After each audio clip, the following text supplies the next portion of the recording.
So we will start with PYQ of CET. तो आज probably last lecture of CET, कल से हम लोग एनसीईआरटी के क्वेश्चन स्टार्ट करेंगे. If there is a change of angular momentum from 1 joule second to 4 joule second in 4 second, then the torque is. बहुत simple question है. If there is change of angular momentum from 1 joule second, तो initial angular momentum आपको दिया है, let us say L1 1 joule second to 4 joule second, मतलब final भी दिया है. और कितने टाइम में हुआ ये? 4 सेकेंड्स में. आपको पूछा है what is the torque. What is torque? Rate of change of angular momentum. आपको याद है, आपने एक law of conservation of angular momentum topic देखा था. तो torque equal to dl by dt.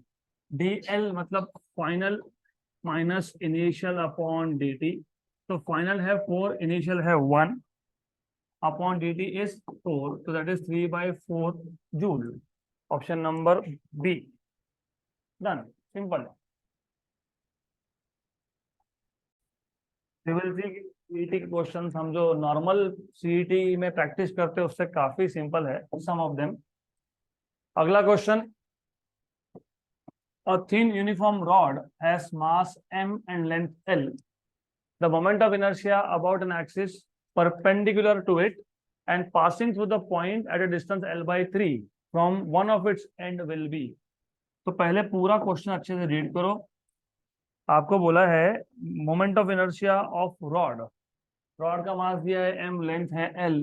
Moment of inertia of rod about an axis perpendicular to it, मतलब axis passing perpendicular to the rod. लेकिन कहां से पास हो रहा है? Passing through the point at a distance l/3. ये l/3 कहां से मेजर किया? From one of its ends. तो imagine you have a rod. Well ideally आपको पता होना चाहिए what is the moment of inertia of rod. हाँ, मैंने क्वेश्चन कंप्लीट नहीं किया था. तो क्वेश्चन था what is the moment of inertia of rod about a point passing through its centre, ml²/12. लेकिन हमको जो क्वेश्चन पूछा है ना, उसमें बोला है कि एक्सिस जो है वो सेंटर से पास नहीं हो रहा है, वो पास हो रहा है थ्रू सम पॉइंट. तो ये सेंटर आ गया, ये O पॉइंट है. और आपको ऑलरेडी पता है, यू नो, अगर total length if is L, तो what is this length? L/2. Very good, L/2. तो ये L/2 है. और अकॉर्डिंग टू द क्वेश्चन, ये जो एक्सिस है इसका डिस्टेंस एक एंड से कितना है? L/3. L/3. तो ये जो डिस्टेंस है इसको मैं फिलहाल बोल देता हूं h. तो पहले तो ये बताओ कि कौन सा थ्योरम अप्लाई करोगे? Parallel axis theorem. तो what is parallel axis theorem? Moment of inertia about point O is equal to moment of inertia about point C plus mh². IC आपको पता है. What is IC?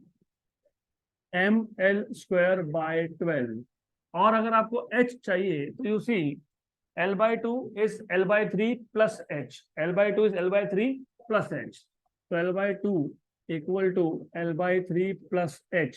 तो यहां से आपको मिल जाएगा h, that is L/2 minus L/3. 3l minus 2l, L/6.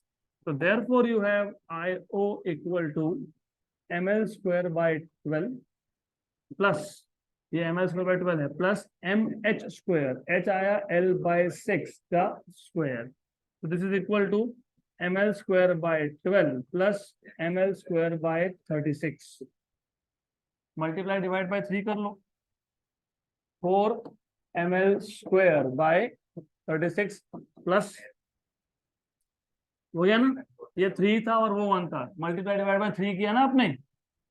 यहाँ पे ना पहले टर्म में मल्टीप्लाई डिवाइड बाय 3 किया, और यहाँ पे ml²/36 ऑलरेडी था. तो कितना हो गया?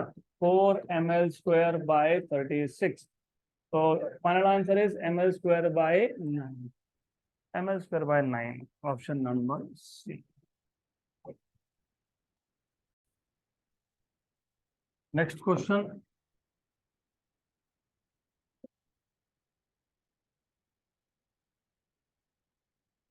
The ratio of radius of gyration of a ring to a disk both circular of same radius and mass. एक रिंग है, एक डिस्क है, दोनों का मास एंड रेडियस सेम बोला है आपको, और आपको पूछा ratio of radius of gyration about a tangential axis. It is important, about a tangential axis perpendicular to the plane. ये क्वेश्चन तीन टाइप से आता है। This is ring and then you have disk. तो हमारे पास ये रिंग दिया है, यू हैव डिस्क, दोनों का मास और रेडियस क्या है, सेम। ओके, तो mass and radius is same, something like this. आपको पूछा है ratio of radius of gyration about an axis tangential, tangential and perpendicular to the plane. मतलब एक केस में ये एक्सिस है, दूसरे केस में यहाँ पे एक एक्सिस है। ये क्वेश्चन तीन टाइप से पूछते हैं। बोल देंगे about their own axis, about their own axis मतलब दोनों केस में axis is passing through centre. तो ऐसा एक में जो अभी एक क्वेश्चन है वही पूछेंगे about an axis tangential and perpendicular. फिर पूछ सकते हैं about an axis but parallel, parallel. तो ऐसा टेंजेंट है, tangent but parallel, tangent in its plane बोलते हो ना इसको। तो तीन टाइप से क्वेश्चन आ सकता है। तो अब मुझे बताओ ये सॉल्व कैसे करोगे, how do you solve this question. Radius of gyration कैसे फाइंड करते हो, under root of I by N. मतलब मोमेंट ऑफ इनर्शिया फाइंड करेंगे, डिवाइड में मास करेंगे और उसको रूट लेंगे। या तो दूसरा मेथड बताया था मैंने, मोमेंट ऑफ इनर्शिया में मास को भूल जाओ और जो भी बचा है उसका स्क्वायर रूट लो। For example, just for an example, आप सॉल्व कर रहे हैं तो कर लेंगे। अगर ऐसा केस होता तो पहले केस का what is moment of inertia, M R square. इसका मैंने आपको बताया था कि मास को भूल जाओ, जो बचा उसका रूट ले लो। तो इसका रेडियस ऑफ गायरेशन आ जाएगा, इसका आ जाएगा रेशो क्या आएगा, आर अपॉन रूट टू। मतलब कितना, √2:1। उस केस में √2:1। लेकिन अब जो हमको दिया है क्वेश्चन उसमें बोला है tangent perpendicular to the plane. तो पहले क्या करोगे, मोमेंट ऑफ इनर्शिया फाइंड करोगे। कैसे फाइंड करोगे, which theorem, parallel axis theorem. Very good. और अब सॉल्व हम कर रहे हैं, लेकिन सीईटी एग्जाम में ये क्वेश्चन ओरली होना चाहिए, होता है, होता है। H=R, H=R कैसे होता है, IO=IC+mh²। H=R है, दोनों केस में वही है। In both the cases same formula will be applied. तो दोनों में ऐसा है। IC आपको पता है mr², और H भी पता है mr²। तो कितना आ गया, 2mr²। तो यहाँ पे रेडियस ऑफ गायरेशन कितना आएगा, √2r। m छोड़ दो, 2r² का रूट ले लो तो √2r। यहाँ पे भी सेम है, mr²/2 प्लस mr²। तो क्या आ जाएगा, 3mr²/2। और फॉर डिस्क m छोड़ दो, √3/2r। तो ratio of radius of gyration of ring to that of disk क्या आएगा, √2r upon √3/2r। R cancel. ये जो √2 है ऊपर गया, √2 इंटू √2, और नीचे क्या बच गया, 2/√3। Option number D. अगर ये सेम क्वेश्चन होता, ratio of radius of gyration in the two cases about tangent but not perpendicular, parallel, parallel, तो यू शुड रिमेम्बर उस केस में क्या करते। और आपको पता होना चाहिए व्हेन यू से टैंजेंट पैरेलल, तो टैंजेंट जो होता है ना वो डायामीटर को पैरेलल होता है। तो इन दिस केस, इस केस में ये आ गया टैंजेंट, और ये किसको पैरेलल है, डायामीटर को। सही है। यहाँ पे भी सेम केस, तो यहाँ पे भी पैरेलल एक्सिस थ्योरम लगेगा। यस, लेट अस से दिस इज आई सी, सी बोलो इसको, डी बोलो, क्योंकि ये क्या है, डायामीटर है तो इसको डी बोल सकते हो। तो ये आ जाएगा आई डी, और ये है O point, I O. Same here, this is I O, this is I D. अभी लिख रहे हैं, लेकिन next time onwards you have to solve this orally. What is I D? I C by two. तो यहाँ पे भी parallel axis theorem लगेगा क्योंकि दोनों एक्सिस क्या है?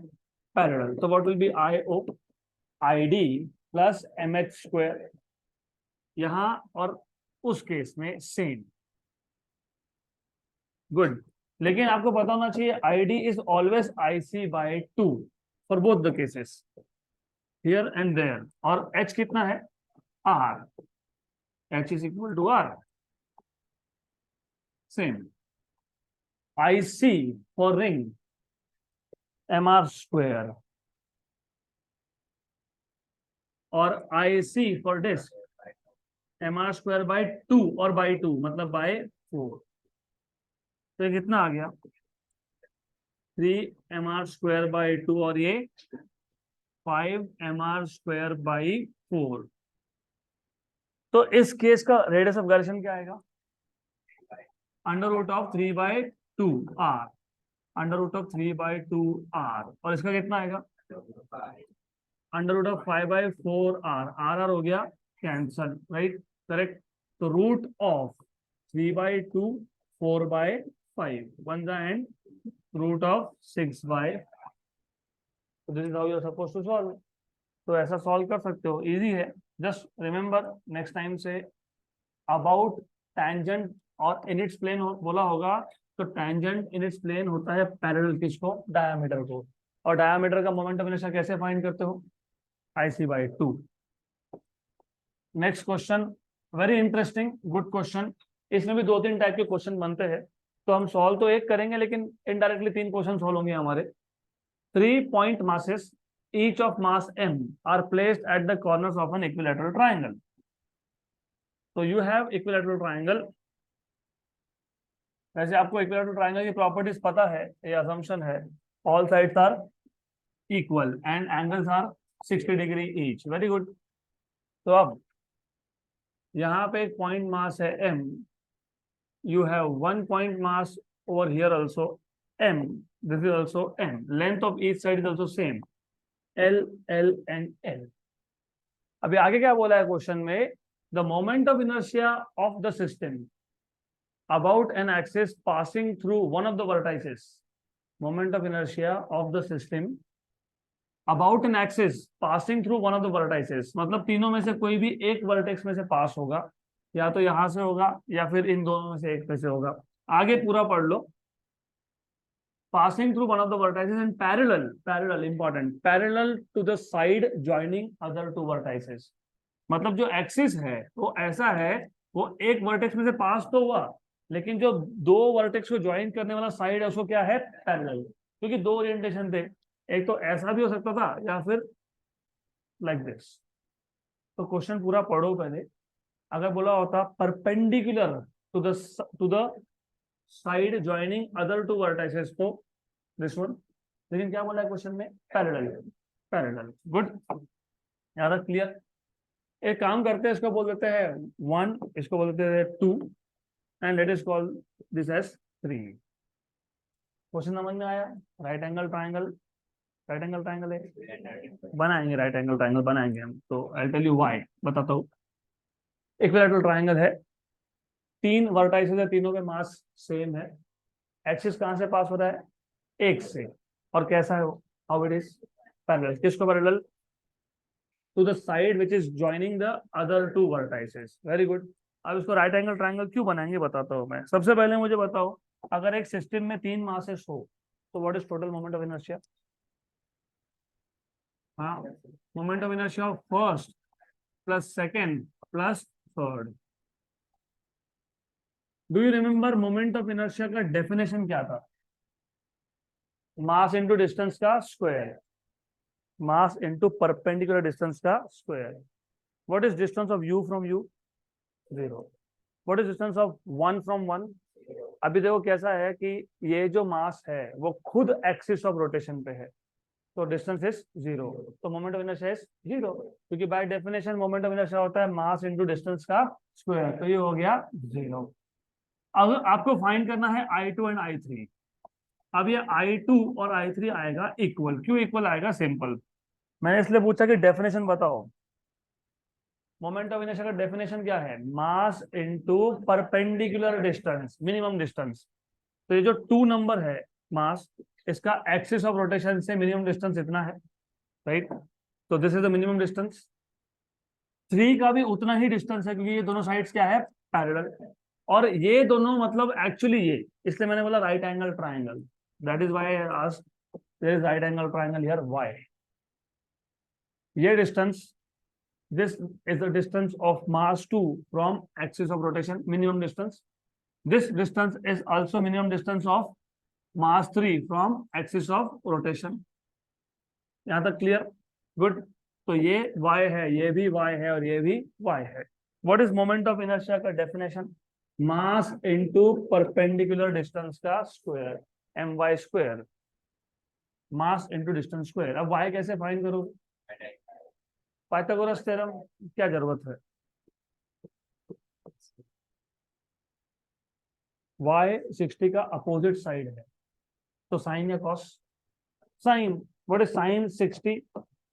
√3/2, दैट इज ओके। लेकिन what is sine by definition? Opposite. तो 60 का अपोजिट कौन है? हाइपोटेन्यूज कौन है? तो y/l इज √3/2। तो व्हाट इज y? √3l/2। तो इट इज √3l/2। ये मिल गया आपको y। तो सब्स्टिट्यूट कर दो।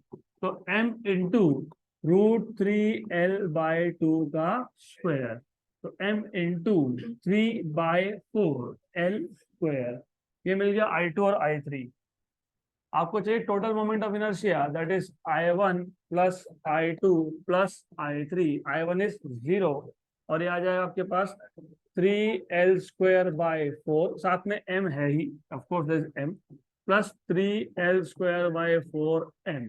तो 2 बार आ गया 3/2, 3/2 ml²। तो 3/2 ml² होगा आंसर में, ऑप्शन नंबर सी। अब that is correct, fine, okay, no problem.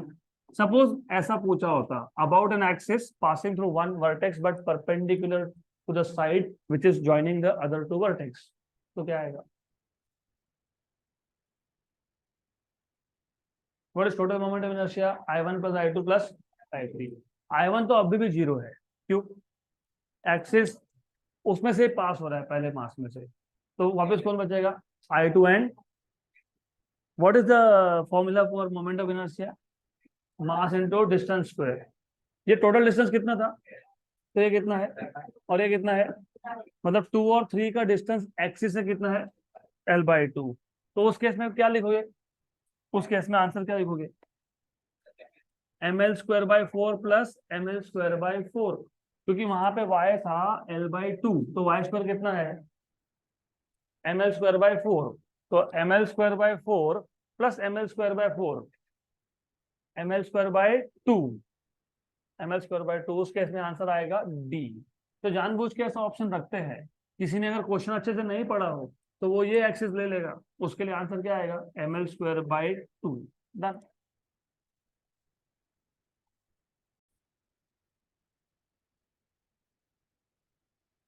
Next question,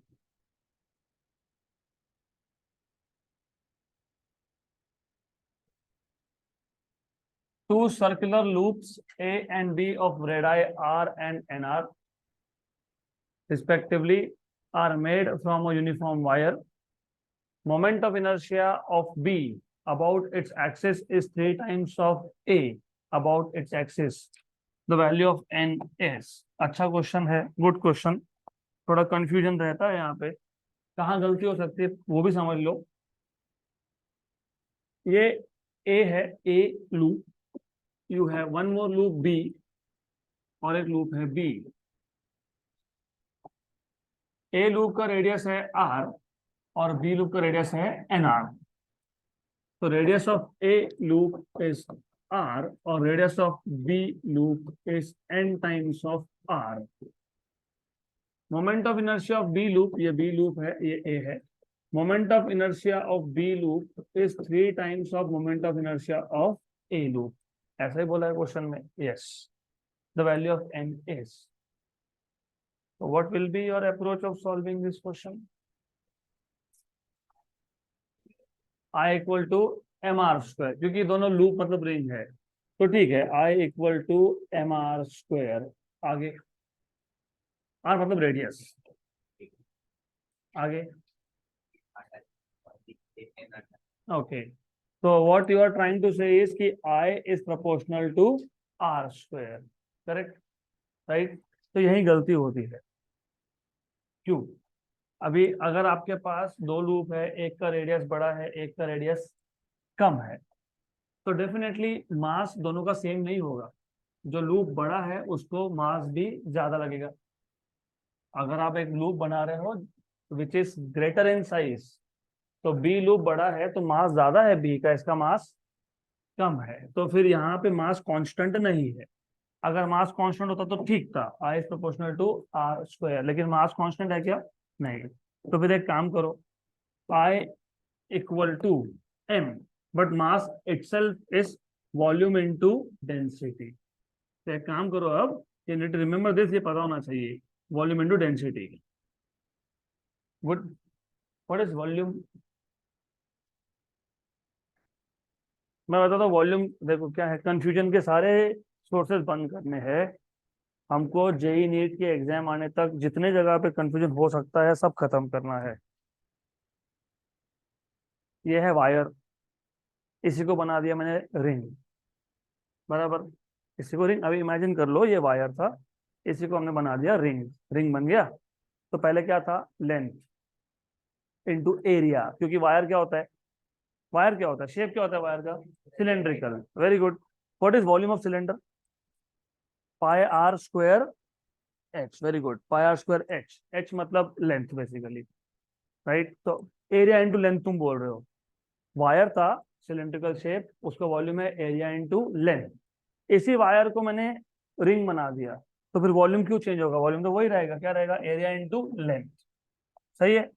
तो I will be equal to, volume आ जाएगा area into length into rho into R square. Clear? पक्का? Sure sure, 100%। अब area, what is area? Pi R square. What is length? Length क्या बन गया? Circumference, मतलब क्या बन गया? 2 पाई आर। तो 2 पाई आर बन गया, और आपके पास ये है रो, ये है आर स्क्वायर, और एरिया क्या बताया आपने? Pi R square. R, R square, R square, R raised to 5। गलती नंबर 2, गलती नंबर 2। अब मेरे को बताओ क्यों गलती हुई? तुमने length equal to 2 pi R बोला तो करेक्ट था, क्योंकि लेंथ आपका एक्चुअली 2 पाई आर बन जाता है ना, सरकमफरेंस बन जाता है, राइट। ये जो रेडियस है इसको तुमने बोला है स्मॉल आर, तो जो मैं लिख रहा हूं उसमें क्या बोला है? स्मॉल आर, बराबर। एरिया कौन सा? क्रॉस सेक्शन का। अब ये जो तुम क्रॉस सेक्शन का एरिया ले रहे हो वायर का, उसका रेडियस स्मॉल आर है क्या? नहीं, तो उसका रेडियस कुछ और है। वापिस बता देता हूं मैं, थोड़ा सा इमेजिनेशन। अभी फिजिक्स है तो है, वैसा है, उसको कुछ नहीं कर सकते। You can not just have everything so simple. अब ऐसी बात है ना, ये एक लूप है तुम्हारे पास, अगर इस लूप का रेडियस मैं कैपिटल आर लेता हूं, तो वॉल्यूम तुम बोलोगे एरिया इंटू लेंथ, सही है। लेंथ तुम बोलोगे 2 पाई आर, ये भी सही है। लेकिन एरिया में तुम पाई आर स्क्वायर लिख नहीं सकते हो, क्योंकि ये एरिया ऑफ क्रॉस सेक्शन, इसका रेडियस कैपिटल आर नहीं है, तो वो नहीं लिख सकते हो। तो रिमेंबर दिस। तो एक काम करना, अगली बार से जब ऐसा क्वेश्चन आए, एरिया को एरिया ही रहने दो, वो ऐसे कांस्टेंट है वो, दैट इज कांस्टेंट। तो दैट विल बी कांस्टेंट, क्योंकि दोनों वायर्स यूनिफॉर्म है। यूनिफॉर्म मतलब दोनों का रेडियस, वायर का रेडियस बोल रहा हूं मैं, लूप का नहीं। वायर का रेडियस इसका और इसका सेम है, तो ए क्या है? कांस्टेंट। 2 पाई क्या है? कांस्टेंट। ये क्या है? कांस्टेंट। तो आई डिपेंड किस पे करेगा? आर क्यूब, क्योंकि आर इंटू आर स्क्वायर। तो moment of inertia is proportional to R cube. Very good. तो अब I B upon I A क्या आएगा? R B upon R A का क्यूब। लेकिन I B by I A given data में से क्या है? 3। ये गिवन है, तो ये आ जाएगा आपके पास 3। आर बी कितना दिया हुआ है? N R. और आर ए कितना दिया हुआ है? आर। आर आर, तो 3 इक्वल टू तो n इक्वल टू 3^1/3, तो 3^1/3 ऑप्शन नंबर डन।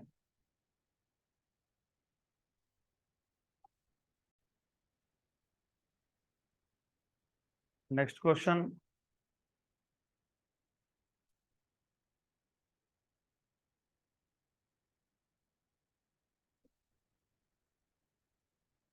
ये क्वेश्चन हमने पहले भी सॉल्व किया है।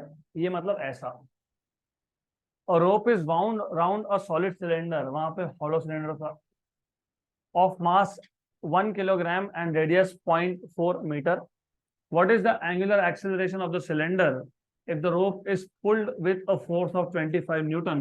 Cylinder is rotating about its own axis. तो पहले पूरा क्वेश्चन अच्छे से समझ लो। हमारे पास एक सॉलिड सिलेंडर है, solid cylinder of mass 1 kilogram. तो what you have is a solid cylinder of mass 1 kilogram. तो हमारे पास एक सॉलिड सिलेंडर है, तो you have a solid cylinder, let us say like this. इसका मास दिया हुआ है आपको 1, रेडियस दिया हुआ है 0.4। What is the angular acceleration of the cylinder if the rope is pulled with a force of 25 Newton? तो इसके ऊपर एक रोप है, रोप is bound round a cylinder, मतलब यहाँ पे एक रोप था, इस रोप को आपने पुल कर लिया with a force of 25 Newton. तो मैंने आपको बताया था, एग्जाम्पल भी दिया था मैंने आपको, याद है? भंवरे का एग्जाम्पल दिया था। भंवरे का क्या होता है, जब आप रस्सी खींचते हो तो क्या होता है? It start rotating. तो अगर मैं रस्सी खींचता हूँ तो cylinder will start rotating about its own axis. तो अगर सिलेंडर रोटेट होगा तो रोटेशन के लिए टॉर्क होता है, तो टॉर्क है आई अल्फा। रोटेशन अपने आप कभी प्रोड्यूस नहीं होता, उसके लिए कौन रिस्पॉन्सिबल होता है? टॉर्क। तो what is torque? I alpha. But what is torque in terms of force? R F. Equation 1, equation 2, from 1 and 2 दोनों का लेफ्ट हैंड साइड सेम है, तो राइट हैंड साइड भी सेम होगा। तो I alpha equal to R F, हमको चाहिए alpha, तो R F by I. What is I? M R square by 2, क्योंकि ये सॉलिड सिलेंडर है। हमने क्वेश्चन सॉल्व किया था हॉलो सिलेंडर का। हॉलो सिलेंडर का आई होता है M R square because it is like ring, और सॉलिड का होता है M R square by 2 because it is like this, it is like this, M R square by 2। तो यहाँ पे आर और आर हो गया कैंसल, ये 2 जाएगा ऊपर, तो अल्फा आ जाएगा आपके पास 2f upon M R. F कितना है? 25, मास कितना है? 1, रेडियस कितना है? 0.4, बराबर, सिंपल। तो ये आपको मिल जाएगा इजी। दिस इज 2 × 25/4 × 10⁻⁻1, ये ऊपर जाएगा। कितना हो गया? वैसे तो इजी था कैलकुलेशन, लेकिन ठीक है। अब 125, दिस इज 125, तो 2 × 25 × 10 अपॉन 4, 1 जा 2 जा 1 जा 5 जा, 25 × 5 इज 125 रेडियन पर second square, 125, option number A.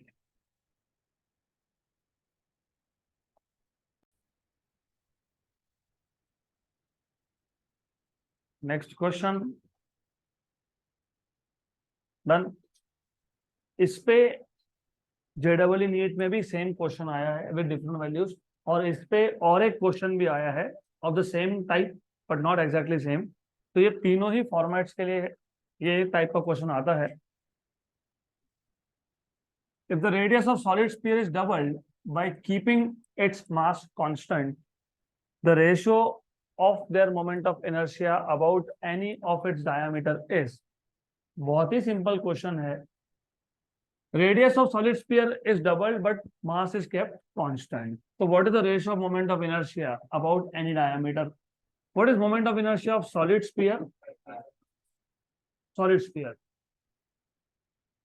2/5 mr square. Hollow sphere, disk mr square by 2, ring। अब इंटरेस्टिंगली ये क्वेश्चन जो है ना, इसका आंसर चारों केसेस में सेम आएगा, क्योंकि 2/5 बोलो, 2/3 बोलो, 1/2 बोलो या 1 बोलो, ये सब क्या है, कांस्टेंट है। mr²। अगर ये डिस्क होता तो 1/2, हॉलो स्फीयर होता तो 2/3, राइट, रिंग होता तो यहाँ पे होता 1, लेकिन ये सारा ही कांस्टेंट है, कांस्टेंट है ना, मास भी कांस्टेंट है। तो I is proportional to r²। तो I1/I2 इक्वल टू R1/R2 का स्क्वायर। तो I1/I2 इक्वल टू R1, और R2 क्या है, 2 टाइम्स ऑफ R1, क्योंकि उन्होंने बोला रेडियस को कर दिया डबल। तो 1/2 का स्क्वायर मतलब 1/4। तो ऑप्शन नंबर बी। तो अगर मास कांस्टेंट है तो irrespective of shape of the body the answer will be always 1/4।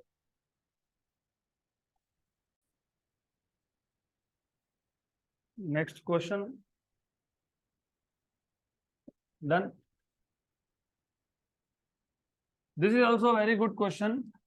अभी क्वेश्चन नंबर 7 के बाद सिक्वेंशियली आना चाहिए 8। तो question number 8, a thin metal wire of length L and uniform linear mass density. वापस भी केयरफुल, एक वर्ड आंसर चेंज कर देगा।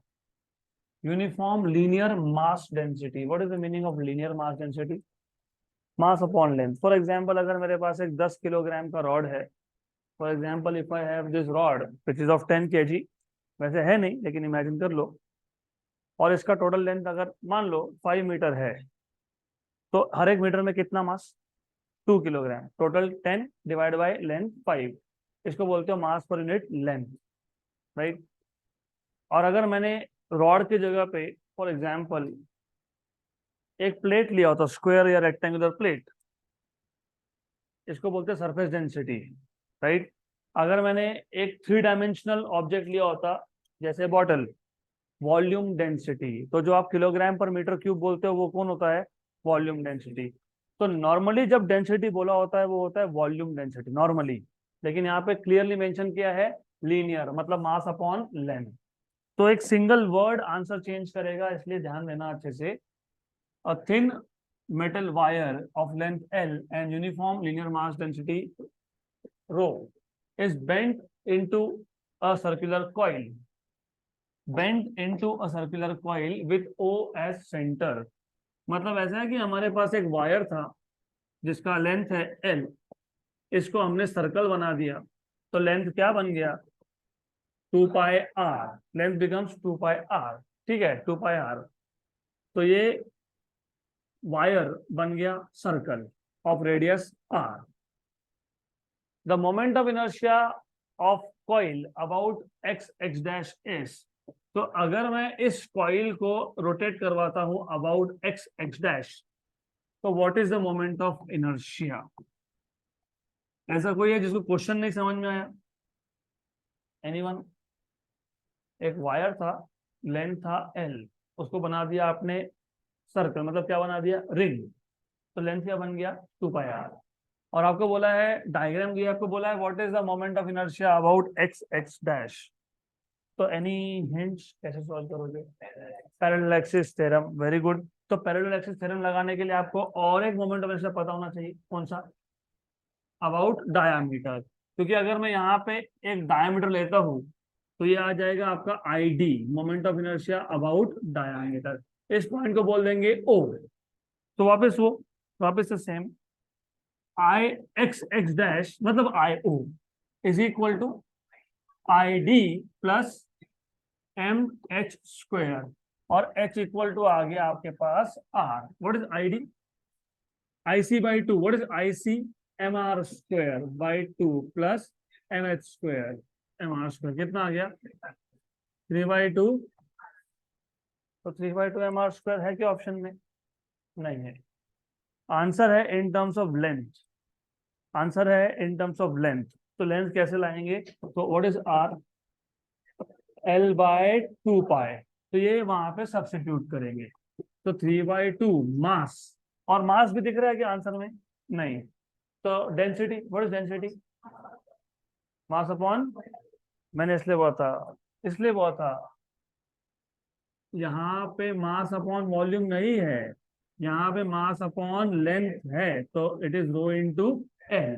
तो यहाँ पे जो मास है ये है रो इंटू एल, और आर है एल बाई टू पाई, तो L square upon four pi square.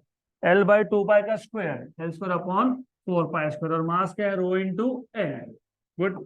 तो थ्री बाई टू और ये नीचे फोर, तो कितना हो गया three by eight pi square, और ऊपर क्या आ गया रो और एल क्यूब, तो three rho L cube upon eight pi square, three rho L cube upon eight pi square, option number ए।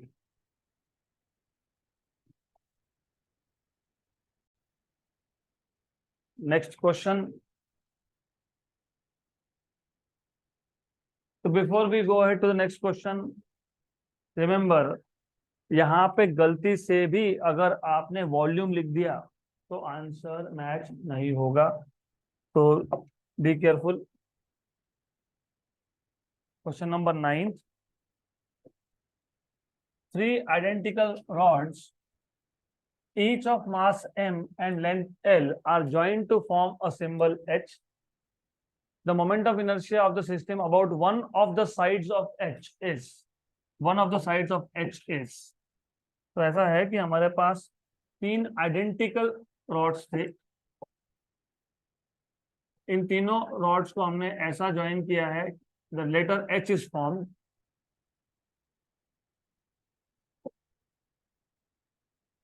एक काम करते हैं, इसको बोलते हैं रॉड नंबर वन, इसको बोलते हैं टू, इसको बोलते हैं थ्री। और आपको बोला है what is the moment of inertia about one of the sides of H. One of the sides, one of the sides, तो वन और थ्री में से एक साइड, टू नहीं पूछा उन्होंने, वन ऑफ द साइड्स, क्योंकि वन ऑफ द साइड्स मतलब दो पैरेलल साइड में से एक, दो पैरेलल मतलब वन और थ्री। तो they are asking you what is moment of inertia about, about इधर वन और अबाउट थ्री, टू का नहीं। टू का पूछा होगा तो वो क्वेश्चन अलग से सॉल्व होगा, वो बता दूंगा मैं अभी। तो पहले तो क्वेश्चन समझ में आया, आपके पास तीन आइडेंटिकल रॉड्स थे, आइडेंटिकल मतलब तीनों का मास और लेंथ सेम है, इंपॉर्टेंट है मास और लेंथ सेम है, और एच शेप बन गया। तो they are asking you what is the moment of inertia of the system. तो अभी very obvious, moment of inertia total होगा I1 plus I2 plus I3। इसमें से एक मोमेंट ऑफ इनर्शिया जीरो है, कौन सा I1, क्यों डिस्टेंस इज जीरो। अब ये जो मोमेंट ऑफ इनर्शिया के क्वेश्चंस है ना rotational dynamics, they are very simple अगर आपका इमेजिनेशन पावर अच्छा है तो। अगर मुझे moment of inertia of second rod find करना है I2, तो मैं एक काम करूंगा, मैं I1 को भूल जाऊंगा, मैं 3 को भी भूल जाऊंगा। तो second rod is rotating about, about about an axis perpendicular to the rod and passing through one end. What was moment of inertia of rod passing through one end? ml square by 3। Very good. जिनको नहीं याद तो फिर आपको parallel axis theorem लगाना पड़ेगा, क्योंकि आपको ये पता होगा, this is ml square by 12, और ये डिस्टेंस पता होगा l by 2। तो अभी वो हम रिपीट नहीं करेंगे क्योंकि हमने ऑलरेडी ये थ्योरी क्लासेस में किया है। तो what is I2 then? ml square by 3, क्योंकि rod number 2 is rotating about one end. और अगर मुझे थर्ड रॉड का चाहिए, तीसरे का, थर्ड का, तो अगर आपको थर्ड का चाहिए, एक्सिस ऑफ रोटेशन आपका वन पे सेट था, मतलब यहाँ पे सेट था, आपको चाहिए थर्ड रॉड का, थर्ड रॉड का मतलब फर्स्ट का काम नहीं है, सेकंड का भी काम नहीं है, सेकंड का काम इतना ही है, वो आपको डिस्टेंस बताता है। जो रॉड नंबर 2 का लेंथ है वही थर्ड रॉड का डिस्टेंस है, कहाँ से? एक्सिस ऑफ रोटेशन से। देखो मैं अभी बता रहा हूँ, थर्ड रॉड का डिस्टेंस कितना है एक्सिस ऑफ रोटेशन से, जितना रॉड 2 का लेंथ है, और वो लेंथ कितना है L। तो what is distance of this L? तो what is moment of inertia of third rod? Mass into distance square, ml square. तो I3 कितना आ जाएगा? ml square, mass into distance square. अब बहुत लोगों को कंफ्यूजन होता होगा कि ऐसा कैसा ml स्क्वायर आ गया। मैं बताता हूँ कैसे आ गया। मेरे पास अगर एक पॉइंट मास होता, पॉइंट मास, उसका मोमेंट ऑफ इनर्शिया क्या होता है? मास इंटू डिस्टेंस का स्क्वायर, सही है, करेक्ट। अगर मेरे पास एक पॉइंट मास नहीं भी है, suppose I have some different shape, maybe a rod, maybe a square, maybe a circle, whatever it is, लेकिन उसका एक्सिस से डिस्टेंस अगर r है तो उसका मोमेंट ऑफ इनर्शिया भी होता है mr स्क्वायर। जरूरी नहीं है कि पॉइंट मास का ही mr स्क्वायर आएगा, नॉट नेसेसरी। एक रॉड का भी mr स्क्वायर आएगा, लेकिन याद रखना रॉड का हर एक पॉइंट का डिस्टेंस कितना है एक्सिस से l। अगर इमेजिन अगर ये रॉड ऐसा होता तो फिर ml स्क्वायर नहीं आएगा, फिर नहीं आएगा ml स्क्वायर, क्योंकि अब रॉड का एक साइड पास में है और एक साइड दूर है, तो उस केस में ml स्क्वायर नहीं होगा। लेकिन जब तक ऐसा सिचुएशन है तब तक it is ml square, it is always ml square. ml square चाहे रॉड हो चाहे एक काम करता हो, ऐसा रख देता हूं यहाँ पे, इसका मास भी कितना है m, इसका क्या है ml स्क्वायर है। या फिर अगर आप चाहो तो एक काम करो, इसको रख दो यहाँ पे, इसका मास कितना है m, कितना है ml स्क्वायर। तो इररिस्पेक्टिव ऑफ द शेप वो हमेशा आएगा ml square if l is minimum distance. यहाँ तक क्लियर? तो रॉड नंबर 1 का 0 क्यों हुआ? क्योंकि डिस्टेंस इज 0। रॉड नंबर 2 का ml स्क्वायर बाय 3 क्यों हुआ? Because rod number 2 is rotating about 1 and, और 3 का कितना है ml स्क्वायर। तो टोटल कितना आ गया I1 which is 0 plus I2 which is ml square by 3, ml square by 3, I3 which is ml square। तो टोटल कितना 4 ml square by 3, तो 4 ml square by 3, option number D. अब हम कर ही रहे सॉल्व, तो एक क्वेश्चन एक्स्ट्रा सॉल्व करने में कोई दिक्कत नहीं होनी चाहिए, कर लेंगे। और एक अगर आपको पूछा होता what is moment of inertia about horizontal rod, about horizontal side rod जो भी हो, विच इज हॉरिजॉन्टल साइड 2, तो अगर आपको पूछा होगा what is moment of inertia about this, तो व्हाट इज I2? 0, क्योंकि एक्सिस कहां से पास हो गया 2 से, तो I2 इज 0, मतलब इसका तो कंट्रीब्यूशन है नहीं। तो किसका है 1 और 3, 1 और 3 में से एक्सिस कहां से पास हो रहा है centre, ml square by 12 plus ml square by 12, ml square by 6, option number C आएगा उस केस में। तो this is how you are supposed to solve. Next question,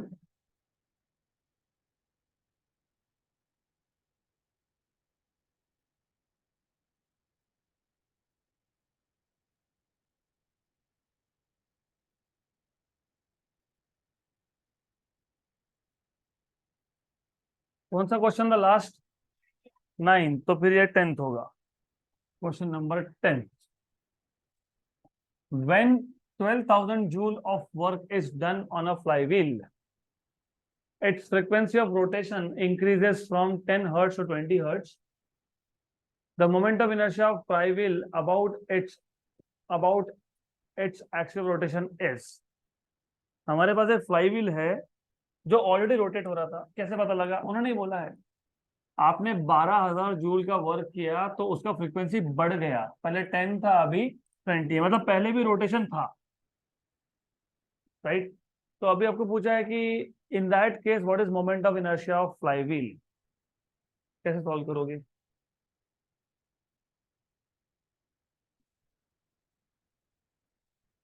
What will be your approach of solving the question?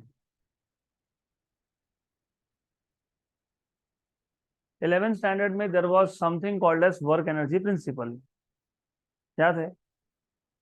What is work energy principle? Change in kinetic energy. Work done on a body appears as change in kinetic energy. देखो अगर नहीं भी याद होता ना कोई दिक्कत नहीं, नहीं याद है, होता है, आपने लास्ट ईयर पढ़ा, नहीं याद है, नहीं याद है। Work is energy which can neither be created nor be destroyed. तो ये वर्क कुछ ना कुछ तो करेगा, क्या करेगा? पहले 10 हर्ट्ज का फ्रीक्वेंसी था, अभी 20 हो गया, मतलब अभी बॉडी फास्ट रोटेट हो रहा है, मतलब उसने क्या किया होगा, काइनेटिक एनर्जी को बढ़ा दिया होगा। तो work done appears as change in kinetic energy, that is work energy principle. अगर लीनियर मोशन होगा तो work done appears as change in linear kinetic energy translational half M V square, लेकिन ये रोटेशनल मोशन है, तो work done appears as change in rotational kinetic energy, तो kinetic energy final minus kinetic energy initial. Work done equal to half I omega 2 square, omega final square, मतलब आपको omega final लिखना है, omega final लिखो, minus half I omega initial square. Work done equal to I by 2 आ जाएगा common, omega final मतलब 2 pi N final इसका square minus 2 pi N initial इसका स्क्वायर, सिंपल। अब 2 पाई कॉमन, उसका स्क्वायर कॉमन एक्चुअली, तो work done is I by 2, 2 pi का square 4 pi square N final square minus an initial square. Remember you want to find out what is I find करना है आपको। आपको work done दिया हुआ है 12,000 joules, 12,000 joule equal to I find करना है, ये 4 था ये 2 था, तो 2 पाई स्क्वायर रह गया, 2 पाई स्क्वायर रह गया। यहाँ पे आपके पास एन फाइनल है 20, 20 का स्क्वायर इज 400 माइनस 100, तो ये आ जाएगा 12,000 equal to I 2 pi square और ये 300 और ये 300 बराबर। पाई स्क्वायर को 10 ले लेंगे, वो तो करेंगे हम लोग, 1 जा एंड 40 सा, तो I equal to 40 by 2 pi square. अगर पाई स्क्वायर को 10 लेते हैं तो 40 बाय 20, तो कितना आएगा 2 kilogram metre square, option number B.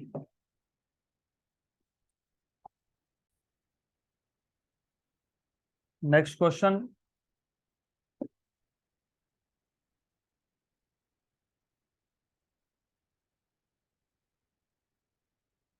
Question number 11, a mass is whirled मतलब circular motion, a mass is whirled in circular path with constant angular velocity and its linear velocity is v. If the string is now halved, keeping the angular momentum same, the linear velocity is, तो पहले तो question समझ लो, अच्छा question है। there is a mass which is whirled in circular path with constant angular velocity, omega is constant, मतलब uniform circular motion का case हो गया ये, और लीनियर वेलोसिटी कितना है v। अगर आपने स्ट्रिंग को हाफ कर दिया, उसका एंगुलर मोमेंटम आपने सेम रखा, अगर आपने स्ट्रिंग को कर दिया हाफ, स्ट्रिंग को हाफ कर दिया मतलब लेंथ को हाफ कर दिया, और अगर आपने उसका एंगुलर मोमेंटम रखा सेम, तो लीनियर वेलोसिटी क्या होगा। जब भी एंगुलर मोमेंटम ये वर्ड सुनो और ओमेगा, क्योंकि एंगुलर वेलोसिटी भी बोला है, तो इमीडिएटली याद होना चाहिए I omega, L equal to I omega. देखो अब क्वेश्चन सॉल्व करने के लिए बहुत सारे मेथड्स है, ये 3 मेथड से हो सकता है, लेकिन हमको चाहिए शॉर्टकट क्योंकि टाइम होता है कम। एंगुलर मोमेंटम मेंशन किया है कि चलो कांस्टेंट है, और कहीं पे एंगुलर वेलोसिटी भी मेंशन किया है, वो भी कांस्टेंट है, कांस्टेंट है ना, राइट, पक्का। और आपसे पूछा है कि लीनियर वेलोसिटी के साथ क्या होगा, लीनियर वेलोसिटी के साथ क्या होगा, तो इक्वेशन में लीनियर वेलोसिटी लाना पड़ेगा, कहां से लाओगे, v बाय आर, गुड। क्या क्या कांस्टेंट था, क्या कांस्टेंट था, एल, ठीक है चलो एल कांस्टेंट है, एल कांस्टेंट है याद रखना, तो R L equal to I V, तो R is proportional to I V, then what will happen to I, नहीं मैं और एक मैथड बताता हूँ, चलो यहाँ से एक स्टेप आगे बढ़ा लेते हैं। आपके पास है ना एक स्ट्रिंग था, इस पे एक मास अटैच था, स्ट्रिंग का रेडियस था पहले आर, सही है। फिर दूसरे केस में आपने स्ट्रिंग को कर दिया हाफ, स्ट्रिंग को कर दिया हाफ, तो रेडियस हो गया हाफ, बराबर, सही है, तो रेडियस चेंज हो रहा है। What is moment of inertia, M R square, तो आई की जगह पे क्या लिखोगे, M R square V by R, R हो गया कैंसल, यहाँ तक क्लियर, पक्का पक्का क्लियर। तो ये जो आप लिख रहे हो L/m equal to RV, L क्या बोला है, कांस्टेंट। मास तुमने चेंज किया क्या, नहीं, मास भी क्या है, कांस्टेंट। तो ये कौन है, कांस्टेंट, तो ये आ गया सम कांस्टेंट, सम कांस्टेंट। तो आर और V they are related inversely, तो V is inversely proportional to R. तो what will be V2/V1, V2/V1 will be R1/R2, R1 is R1, R2 is R1/2, R1 क्या आ जाएगा 2, तो V2 क्या आ जाएगा 2 times of V1, मतलब क्या आ जाएगा, तो 2 भी होना चाहिए, ऑप्शन नंबर ए। मैं वापस रिपीट कर देता हूँ। देखो ये क्वेश्चन है ना, बुक टू बुक, हर एक बुक में सोल्यूशन अलग दिया होगा, स्टेप्स अलग होंगे, आंसर सेम होगा, but ultimately I don't want कि आप लोग वही करते रहो, सॉल्यूशन रेफर करो कैसा सॉल्व किया, खुद का भी तो थोड़ा सा सोचना पड़ेगा ना। जेई नीट वही क्रैक करता है जिसने खुद का thinking ability, problem solving approach develop किया। वाइल रीडिंग क्वेश्चन 2-3 चीजें बहुत क्लियर हो गई थी, कहीं तो एंगुलर वेलोसिटी मेंशन किया है, कहीं पे एंगुलर मोमेंटम मेंशन किया है, तो दिमाग में पहला फॉर्मूला आ गया, राइट। उन्होंने बताया है कि पहले रेडियस आर था, अब तुमने कर दिया हाफ, पहले स्पीड वी था, अब बताओ वी कितना है, मतलब वी और आर इक्वेशन में लाना पड़ेगा। क्वेश्चन में वैसा है, क्या बोला है कि स्ट्रिंग को तुमने हाफ कर दिया, स्ट्रिंग का जो लेंथ है ना वो है रेडियस, क्योंकि तुम इसको ऐसा घुमाओगे तो लेंथ विल बिकम रेडियस, फिर तुमने स्ट्रिंग को आधा काट दिया तो लेंथ चेंज हो गया, मतलब रेडियस भी चेंज हो गया, तो स्पीड भी चेंज हो गया, तो वी लाना पड़ेगा इक्वेशन में, वी और आर चाहिए, तो L equal to I V/R। लेकिन फिर ध्यान में आया, चलो ठीक है यहाँ तक तो आ गए, लेकिन मोमेंट ऑफ इनर्शिया आर पे डिपेंड करता है, if you change the radius moment of inertia will also change, तो L equal to mr² V/R, R हो गया कैंसल, तो L/m इक्वल टू RV, ये दोनों है कांस्टेंट, क्योंकि मास चेंज नहीं किया और एंगुलर मोमेंटम को तो वैसे भी बोला है कांस्टेंट, ये दोनों कांस्टेंट है, तो कांस्टेंट इक्वल टू RV, मतलब V is proportional to 1/R, तो V2/V1 इज R1/R2, हो गया सॉल्व, डन।